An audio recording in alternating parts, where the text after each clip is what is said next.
The Corvan brand has been around officially since 2014 already. How much growth has it commenced in terms of revenue, perhaps? 2014 all the way until right before COVID, 2 to 3 million. After COVID, we have grown to around 15 million, 1.5. Do you have plans to go listing, or do you think that you want to keep this company as a private company? Yeah, I think for us, we are... Chinese New Year is around the corner, and as usual during Chinese New Year, it's all about spring cleaning and stuff like that, right? So today I thought of doing this episode a little bit more special to touch on spring cleaning, something to do with spring cleaning. And I have a very special guest with me today. His name is Bevan Lee. Yep. He's the co-founder and CEO of a Malaysian homegrown brand called Corvan. Yeah. And I will allow Bevan to introduce the brand himself. So yeah, hi everyone, I'm Bevan. We started Corvan as a home appliances brand, so we are specializing in quality home appliances. We pride ourselves on our excellent after-sales service also. We are selling mainly cleaning appliances like cordless vacuums, spot cleaners, power scrubbers. So yeah, whatever problems that you have in your life that is related to cleaning, mainly Right. cleaning, we are there to provide you the solutions. Apart from that, I think you also come up with a range of other home appliances in the Yes, kitchenware and stuff correct. like that. We will go into that in a little bit more later on. But I just want to start by asking you, right? At least from my perspective, Corvan just popped up from nowhere. I think the first time I heard about the brand was during the pandemic. Right. Could you share how did the brand start? Where did you get the inspiration? And yeah. Sure. So Corvan is a family business. It started initially by my parents.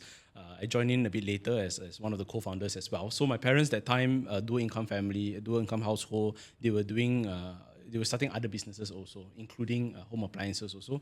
So that time, they didn't have much time for the kids. I think a lot of dual income household, they are also like that. Didn't really have time for the kids. Didn't even have time to clean the house. So for them, they actually brought in a robot called iRobot that time. They felt that robotic vacuum is something that really helped with their life. Especially they have to work and then they go home and then you have at least a little robot over there helping to clean the house. And that's where they felt that, okay, why not let's help other people solve the problem also? Because again, very simple mind, right? Didn't really study so much on the market share, this and that business plan, nothing like that. It's just basically just trying to alleviate some of the house chore pains only. So with robot vacuum, that is one of our first products that we brought in also. And from there, we started to expand into more and more household appliances, growing steadily, expanding our product range to now about 10 SKUs. From last time, it used to be just 1 or 2. So yeah, that's how Corvan came about. Yeah, but it is still very amazing, right? I mean, there are many problems in the household, Right. and from one vacuum, and then you all decided to start Corvan. Has that got to do with the background of your family business? So father is more on engineering, mother is accounting. So father being an engineer, product is something that is his passion, right? And that he's instilling that passion into me also. And so yeah, he started just randomly trying things. Entrepreneurs in their previous generation, they just try out different things. Job recruitment firm, all different things until this thing actually is quite sustainable, right? So then they just hop onto it. And also because last time was primarily imagine a shop lot, so it's very offline. Everything was quite offline. It's just walking in, customers walking in, talking to them for 1 hour, half an hour, 2 hours even, just to sell them these products, right? And that time, there were no talk of branding and marketing. So we were very quiet, just as long as got customer come in, you got sales, okay already, able to support the family, that's all. So that time was, the brand awareness was very low that time. When COVID started, MCO came in, lockdown came in, we had no choice but to expand into the e-commerce world also. That was a very, very good opportunity for us. We expanded into the e-commerce world, we engaged a lot of our influencers, content creators to help share about our good products, and they absolutely love our products. Some of them, we are still working with them until today, 4 to 5 years, still working together with them closely, and they die by Corvan also, and they're sharing with their friends. That's where the awareness started to increase already. And of course, we leverage a lot on digital marketing also. We share with our customers, how can you use this machine? Because a lot of home appliances brands out there, they are very technical. This one spec, how many watt this and that But you don't understand like how is it effective or not? Where can you use the product? So we try to humanize it or make it a bit more easy to digest. So we share with our customers how you can use our products, and our products are very practical, high quality as well, very value for money, most importantly. So yeah, that's how we start to grow and the popping out is during the COVID period. Right. That is why I engage more and more influencers, and more and more people know about this, know about us, and we're able to sell more and more products. Right. That's how we start to grow. Yeah. So a lot of business people are afraid of the word COVID because it was a very challenging period. But to some businesses, they thrive during this period of time. I think Corvan is a very good example. Yeah. Could you share one of the challenges? Because COVID was a challenge for many, many businesses. Yeah. So what would that COVID period of Corvan? Man, there's so many challenges. Now that you're asking me this question, all the memories start rushing into my mind. Of course, okay, that time, because we were mainly offline, right, before COVID started. So transition into online, that time we were a 6-man to 7-man team, a relatively small team.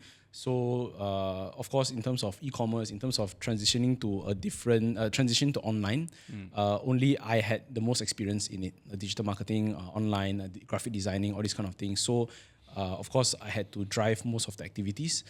Lack of talents there, obviously, being a small company. I think one of the largest challenges that we face is supply chain also, because you have all sorts of problem, lack of containers, right? Surge in shipping costs, a lot of delays, a lot of manufacturers, there are different parts of the machine. This machine comes with thousands of parts. Their parts manufacturer also have issues also. So it kind of delayed and disrupted the supply chain, and therefore for us, we had to deal with a lot of problems. Sometimes we run into a lot of pre-orders also, because at the time it was a good problem. We were able to sell, but not able to fulfill. So we ran a lot of pre-orders, and some of our customers, they are trusting enough, they're nice enough to be understanding, waited for 1 to 2 months until their stocks arrived. They paid money first. So they still trusted us, and we had to navigate all sorts of challenges. In a sense, it was a blessing in disguise also, because it allowed us to pivot into more online, and from there we were able to invest more money into marketing, and more people know about us. So it was definitely a blessing in disguise. Right. Sales was growing, so a lot of good problems start to arise. Right. I even remember that time, because we are servicing these products also. We don't just sell and then take it up spoil already, you throw lah. Not like that, right? So you still bring back and you still service the product. So I remember that time, our service center obviously had to close down, and our technicians were actually bringing home customers' products just to service them, continue to service them and ship out from their houses. So of course, we log all these records as well. We had to try weird things, funny ways, just to make sure that we're able to serve our customers. So a lot of problems.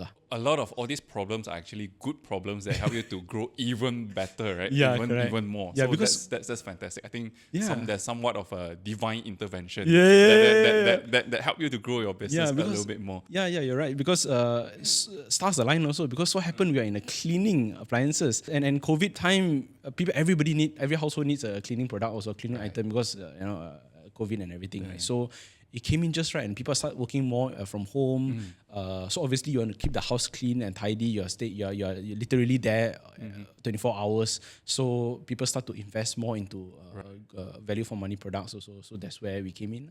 Just now, it sounded like you own a factory somewhere. Could you explain a little bit more? How do you get your products out? Okay, so with that one, we outsource our manufacturing. Okay. So we work with outsourced manufacturers. So they will basically, we are OEM lah, basically. Okay. So OEM, but with a lot more improvement and augmentation. So they will come to us, proposing us different products. Or we will also source for products, source for suppliers also. So they will come to us with market-ready products. Then from there, a lot of other players, of course, they'll just slap their brand name on and start selling already. But for us, we take months, if not a few years, actually, to continue to improve until it is able to be pushed out into the market. Then finally, we push out into the market.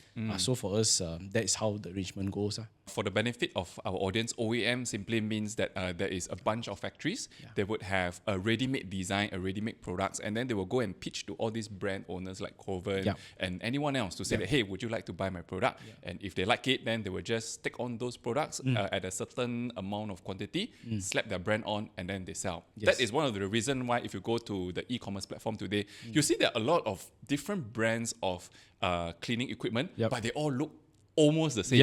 Right? Correct, almost the same. Correct. And that is something different for Corvan, because while it looks same, it is also different. So then my question would be, how did you convince those OEM factories to say that, yeah, I kind of like your product, but it is not there yet. It is not there yet. I need this to change and whatnot. And let's face it, right? you need to commit a certain amount of quantity for them to say, all right, I'll do it for you. Correct. How do you manage that? Yeah, so yeah, like you say, actually the easiest way, the easier way to play the game, or most of the players out there, you just, whatever products that the supplier just propose, you just slap the brain on and just sell it as it is. Don't customize this and that, have your own packaging, all these kind of things. So for us, it's quite different, right? Because for us, we maintain a high level of standard also, in terms of quality, product quality, durability, and everything. So for us, we do a lot of customization. Like you said, for factory side, for supplier side, same thing also. I want simple job. I just propose whatever you want, you take it or you leave it. Don't you give me this list of criticism. I pass to my chief engineer, then the guy also ego gonna. So a lot of this kind of thing also. So, but for us, that's why we are very selective in choosing our suppliers as well. Okay. We do not go for those that have no credibility. We go with those that are maybe mid-size to larger size suppliers. Even for themselves, they have their own R&D facilities, right? Very complete. So do you have your own R&D? We do. We do have our own R&D So facility. your R&D work with their R&D? Correct. Okay. Correct. So it's engineers with engineers. Okay. Very interesting. So, but for us, we understand our customers. They are more on manufacturing. They know the manufacturing process. They know the R&D process. But for us, we know what our customers want. We are also the users ourselves as well. So we constantly feed all this feedback, and we ourselves also. Basically, we suggest. We don't just tell them, hey, this one are not good enough. This one are too heavy. What are they going to do? They cannot just change so easily as well. So for us, we also have to understand, we will break down this product to the last screw of it. We will understand how it works from software to hardware also. And then we will suggest these changes to the factory. So like you said, a lot of the factories, they don't entertain this kind of changes. Whatever I offer, you just take money. So for us, we choose the factories that are having the same value system as us also. Reputable, have room for development, improvement, because these suppliers that we work with with them for also years also, and they appreciate this kind of collaboration. Some of them know, you're right. But there are quite a number of them that, yes, they appreciate this kind of collaboration because ultimately it helps. It is a bit of knowledge transfer also. It helps them to improve their future products also. Yeah, also on the MOQ part, because we are because we want this, we want that, we have a certain standard to adhere to, there is going to be MOQ to ensure economies of scale also, because on top of all these improvement, this and that, make sure it look nice, it doesn't cut your hand, even right down to the finishing of the product, make sure it doesn't cut your hand, your fingers are not sore and everything when you use our product. You have to commit to a certain MOQ. So we had to make sure that market research is being done. We're able to sell out all these products. Our sales and marketing is strong enough to push out all these products and convey all these USPs. Then we bring in the product and we just sell. Right. At the end of the day, these factories, they are OEM suppliers. Yeah. When you work so closely with them, is there a worry that they may copy your innovations and then sell it to other brands, and then everyone will be selling the same thing? Then that would cannibalize your own initiative, your own innovations, right? Correct. So for us, that is quite true also. So for us, usually what we do is that, because for some of the suppliers that we work with, we do have exclusivity with them. Of course, comes with volume also, so that we do not sell the similar model or even the product to our competitors also. So that's one of the ways that we have our barriers to entry. Of course, in terms of brand-wise, also we position ourselves as a mid to mid upper positioning. More value for money, of course, quality-wise, we prioritize that. So a lot of the mass market brands out there, they do not usually come to our kind of products. They do not sell the products that we are selling at our price point. So usually they'll go for a more mass market, lower spec, so that they can serve the mass market, right? So that is their playbook. But for us, like you rightly mentioned, I think there is this kind of a leak as well. But at the same time, it helps us also, because same thing, because they have clients in Europe, they have clients in US, they have clients in Japan, any other part of the world, that they are also constantly giving them feedback as well, which we then benefit from also. So this is a bit like a give and take kind of thing. So what's important for us to maintain that kind of competitiveness is to continuously innovate, because somebody copying your product, right, doesn't matter whether even you're one of the super big boys, the super reputable brands. Ultimately, all this copy, mimicking, skirting, through the patterns, it will happen still. So just continuously be innovative. I think that helps to pull apart from the rest. Based on what you say, I think your business strategy is very unique, and I think you have carved out a niche for yourself. So you have the very, very premium brands like the Dysons of the world, Samsung of the world. Yeah. You also have those very generic brands, like I don't even know what are the brands, but they're all selling the same thing. So you are coming in a position where it is affordable, but it is quite good. Yes, Right, yes. quite good. For that price, I'm getting a lot more. Yes, so I correct, think correct. that's how Corvan is trying to position itself in the Yes, market, right? yes. Which is fantastic. I think it works really well. But how do you balance between innovations and affordability? Because it's always one or the other, right? How do you balance that? For us, we try to select our sales channel very carefully as well. Right now, for us, we are mainly on e-commerce channels. We go through one retailer called Home Pro. Of course, we have our own showroom in Atrium Mall as well. Service center is also there. Our office is also there in Atrium Mall. We don't go through the retailer channel as much because we want to keep our costs low as well. So that is one way we sell basically direct. Either through our own website or Shopee, Lazada, TikTok, all these kind of e-commerce platforms out there. I think this is the sales channel is important for us to keep the costs low to the consumers also. In terms of innovation, it does come at a price, right? But that's the reason why our target market, they are not as price sensitive or as price conscious. If they are the type that are more mass market, yes, then we have the other brands there that can serve them very well. But for us, we are going for customers that are more value sensitive. They prioritize value more, right? The quality, how long lasting can the product be? Because somebody like me, maybe certain products, I don't mind it being spoiled after 6 months. It's cheap. I don't mind. But for me, I invest in my own home appliances. I make sure that it can run at least for years to come. That's why I'm able to command that kind of price point also. So, this is how we balance it. One way for you to balance between innovation and also the affordability is that you choose to go more online, the online sales channel part. But at the end of the day, because vacuum, it's all about touch and feel. I don't know how powerful it is. Yes, you can claim a certain numbers, but I cannot visualize that. Correct. So people would still go for something that they can feel. So how do you tackle that issue? Yeah, so we don't deny that. Actually, that even for myself, I would also hope to be able to touch and feel the product before I buy it. I think for that, it's definitely in our pipeline. That one will be more on the coming 1 to 2 years' time. We want to actually give the customers the experience of touch and feel. Maybe different states. We start off with Malaysia first. We start off with different states in Malaysia, having customers to touch and feel. So that is definitely in our pipeline. But for now, we are still focused mainly in e-commerce. Because like you said, touch and feel is very important. And to us, we don't want to just chuck the product there and then just let it run. Of course, it has to be maintained. You need to have well-trained promoters there to share about the product, because in the past, we've actually distributed our products through larger departmental stores as well.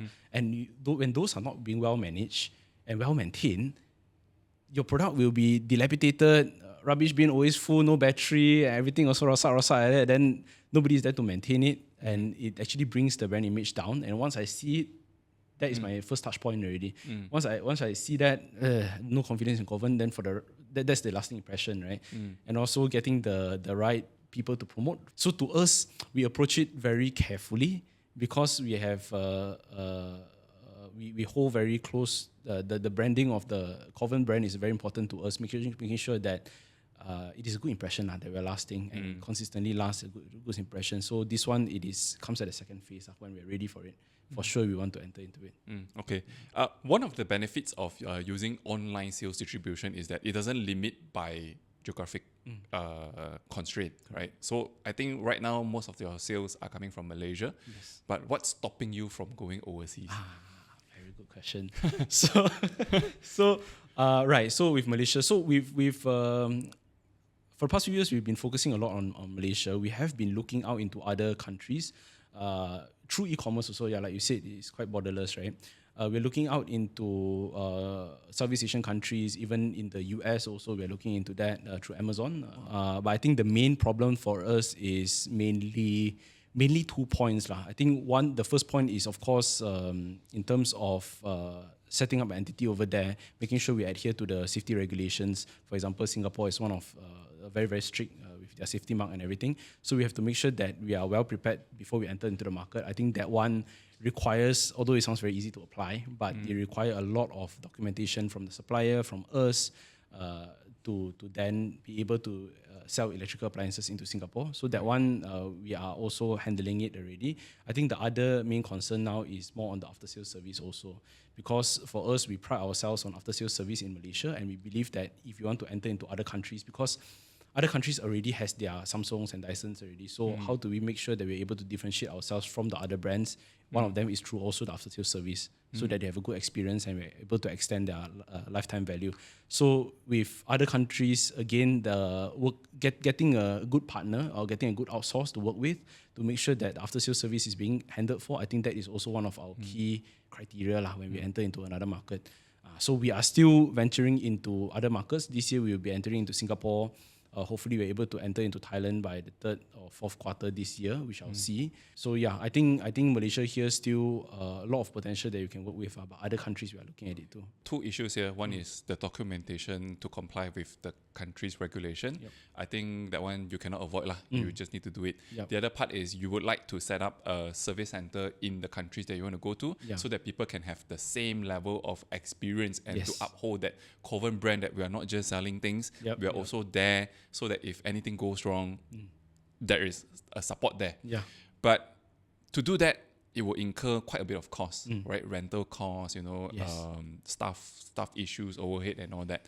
How would it be different if, let's say, you don't do all that, but you still continue to sell your products overseas, let's say in ASEAN. Right. But if something goes wrong with their products, they can send it back to Malaysia. So while you don't have that local overheads, right, you transform that cost into a variable cost where if there's a problem, then okay, I will pay for you to ship it back to me in Malaysia, I repair it and ship it back to you. How different is that? I think at this point that would it will cost too much for us if you want to ship it back to Malaysia and ship it back to the customer, right? I think for us, what we are also looking at is at products that do not require service. So for example, maybe smaller item products or lower value item, not in terms of quality, but in terms of category. So of course, with all these products, it's bound to cost you a few hundred to 1,000, 2,000 ringgit. But products, for example, TikTok, right? Whatever that they're selling on TikTok, a lot more lower value, doesn't mean that they're low quality as well. We can maintain our positioning at that kind of lower price point kind of product. So those kind of products, people don't really expect any service, or we can do one-to-one exchange as well. As long as the figures are justifiable, if the figures are okay, then we can actually go that route also. So that is something that we are also looking into. Interesting. Yeah. Okay. So, all right. So just now I forgot to ask this question. How long has the brand been already? Right. Corvan? So the Corvan brand has been around officially since 2014 already. So 10 years. 10 years, 11 years already. So very, very long time.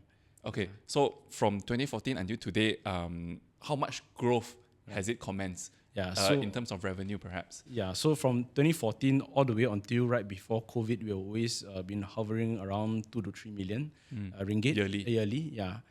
Then after COVID, we have grown to around 15 million, 15. So that is about 4 to 5 times already. That is quite huge.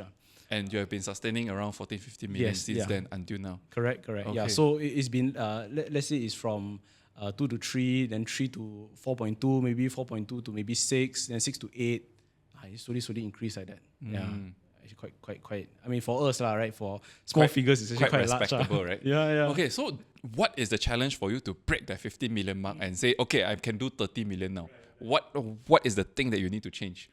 Is it coming from like other home appliances, like your kitchenware and stuff, or do you need to do something with your existing products currently? Yeah, I think that is a very good question, because that is the journey that I'm currently on right now. I'm trying to break past that 15 mil.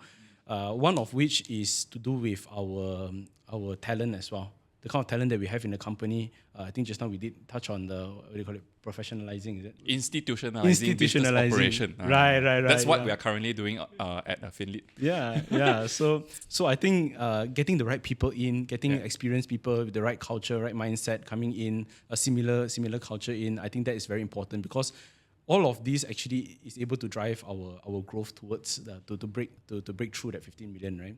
I think eventually the end goal is trying to expand even within the cleaning appliances category. I think within the cleaning appliances category, I think there is still potential to grow there. Household appliances as a whole, it is a 20 billion ringgit market, so it's actually quite huge. And this kind of small appliances is less than half. most of it is with large appliances. So for us, of course, we are more well-versed with small appliances. Large appliances, again, is a different ballgame. That one, maybe we leave it to the next 3 years perhaps. But for the current 1 to 2 years time, I think on top of just cleaning appliances, just now you touched on kitchen appliances, I think that's a very good, very interesting category to go in also. On top of kitchen appliances, maybe you talk about pets, pet care products. What is that? The mom and kids, baby and kids, not mom and kids, baby and kids, baby and kids products. I think these is complementary to our cleaning appliances because the target market is actually quite similar. So expanding and diversifying into other subcategories, I think it can help us to grow to a different level. Of course, on top of that, we are looking into other countries as well. Maybe we can expand to other countries with our current products already. I think.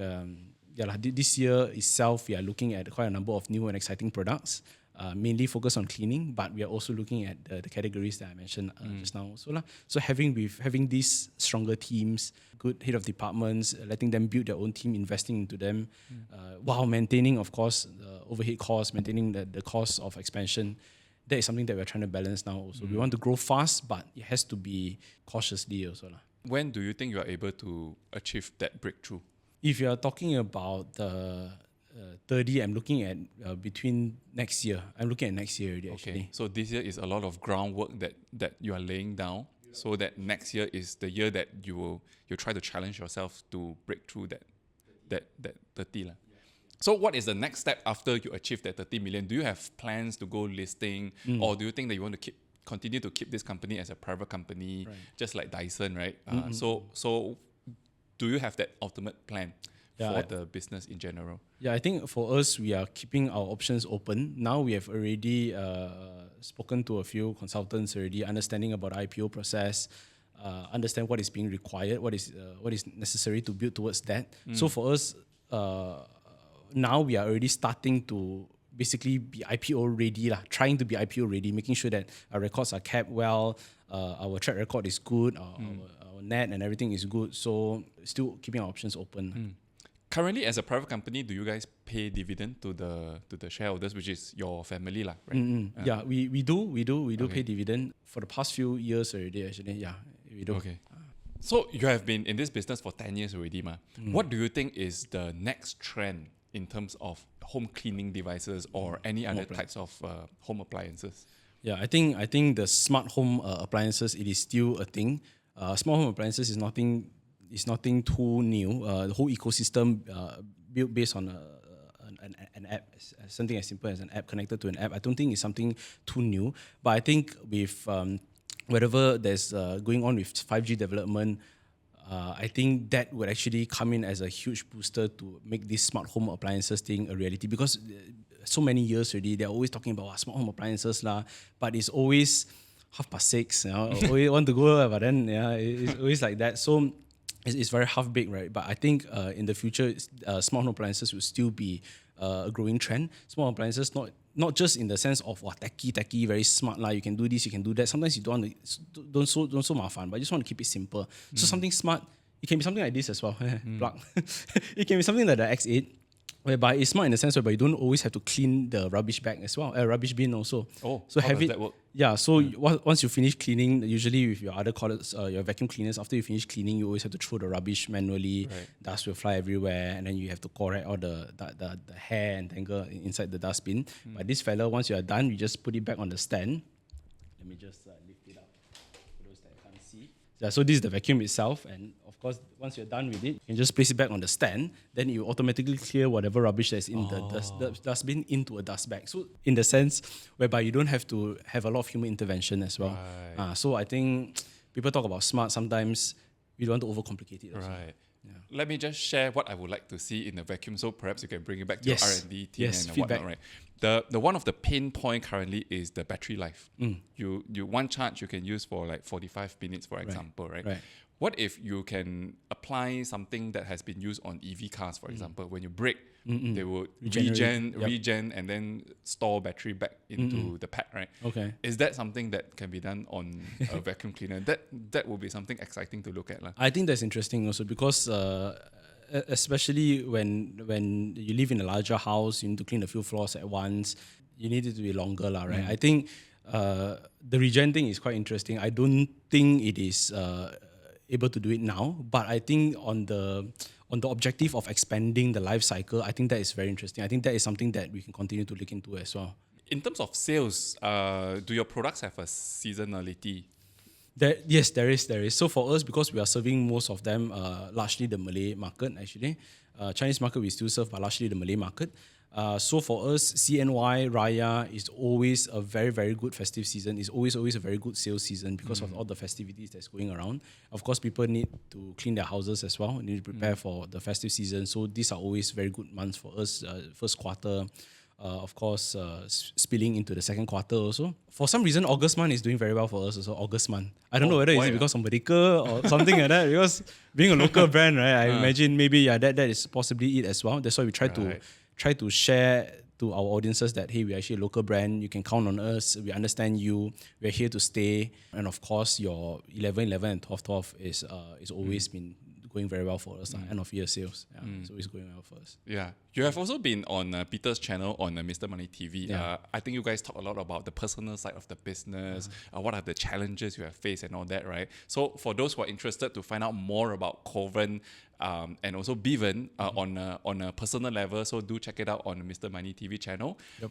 But for us today, we are pretty much focused on the business side of things. You have also shared quite a little bit. And I kind of look forward for the day where you can come and tell us and say, hey, we are ready for IPO. You know, that would be something really exciting to look at. But from now until then, do you have any last words to share when it comes to people who are trying to build a business or who want to invest in a new cleaning products and something like that? Yeah, I think maybe more on the business side of things, because based on our experience or my experience, we try to build it as sustainable as possible in the long run. Because again, it being a family business, there is certain legacy to uphold, right? Yeah. Obviously, being a second-gen business owner, correct. Making sure that it doesn't. The pressure is there. Yeah, making sure it's sustained and it also does well. So I think we try to look at things in a very, very sustainable way. So we do not overstretch ourselves too much. Also, we do not overexpand too quickly. I think there's a lot of examples. I mean, it's everywhere, right? Of people expanding or over-expanding. I think for us, the mode that we are going is more sustainable. We're building brick by brick, step by step. That's why there are times even me, myself, also have to set more realistic goals also instead of overstretching the team. I think building together with a strong team is still very important. I always hear last time, people always say about, you need to have a strong team, right? Then you can build together. It is very true, because we have gone through the other way of I think a lot of people have gone through that as well, of trying to do a lot of things ourselves. So learning how to let go and learning, but of course, let go, it comes together with some trackable, you're able to track the progress as well. Or else you cannot fully trust to let go also. It's not as easy as just let go and let the person run and just close one eye and go on your holiday. Of course, hire people that you can really trust. I think that is really going very well for us. We have hired really good talents that has stayed with us and able to grow individually and of course grow the team and grow the company also. I think building that trust is very important. For me, it doesn't matter, is it a HOD, is it a intern, even right down to intern. I always tell them that the first thing you have to do is actually build trust. And building trust is a very easy word, but building trust, it basically comes with a lot of different points as well. How you communicate, whether or not you give enough assurance, and whether or not you have accountability in your work, all these kind of things, all these small things are. Whether you give enough updates, whether if there's something wrong, okay, you voice out or you're able to solve it yourself. So a lot of things, trust is something that I always emphasize to build.